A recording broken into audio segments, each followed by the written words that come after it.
Sir அது அந்த time நிறையா வந்தது சார். நம்ம சொல்கிறோம் பசங்க சுப்பிரமணியபுரம் வந்த பிறகு பசங்க அட்டம் பண்ணோம். சுப்பிரமணியில் 4 பேர் படம் வந்தது, காதல் வந்தது, அதெல்லாம் வந்தது சார். பருத்தி வீரன் வந்தது, அங்காடி தெரு வந்தது, எல்லாமே புதுசு சார். அப்போ எல்லாமே பண்ண எல்லா அட்டம்ப்ட்டும் அது வந்து பண்ணது. ஏன்னா அதெல்லாம் டைரக்டர்ஸ் படமாக அது இருந்தது சார். அப்போ அது டைரக்டர்ஸ் எப்போதும் ஹீரோ படம் இருக்குது சார். நீங்கள் என்டர்டெயின்மெண்ட் அப்படின்னும்போது ஹீரோ ஒரு ஹீரோ எந்த ஹீரோ நினச்சிக்கிறோமோ அந்த ஹீரோ படங்கள் கண்டிப்பாக அதுவும் இருக்கத்தான் செய்யும். இதுவும் இருந்தது உங்களுக்கு. நீங்கள் வந்து அப்போ இது எல்லா காலத்துலேயும் இருக்கும் சார். இது இப்போ என்னென்னா அந்த டைரக்டர்ஸ் படம் குறைஞ்சிருச்சு.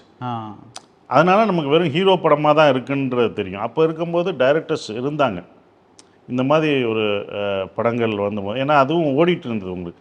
ஸோ அது ஓட ஆரம்பிக்கும். இந்த மாதிரி புது படங்களும் புது அட்டம்ப்ட்டும் ஓடும்போது கண்டிப்பாக அது ரெண்டுமே இருக்கத்தான் செய்யும் சார். பாரம்பரியமான KTV true value groundnut oil.